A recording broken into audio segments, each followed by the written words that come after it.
امام مالک رحمہ اللہ وہ فرماتے ہیں انما انا بشر اخطئ واصیب وانظروا رائی فکل ما وافق الکتاب والسنہ فخذوہ وکل ما لم یوافق فاترکوہ.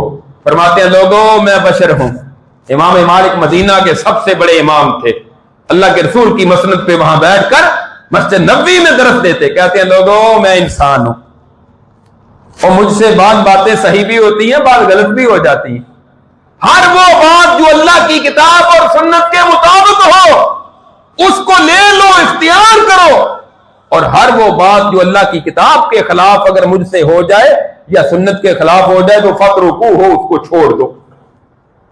پھر فرماتے ہیں لیس احد بعد النبی صلی اللہ علیہ وسلم الا ویؤخذ من قولہ ویترک الا النبی صلی اللہ علیہ وسلم.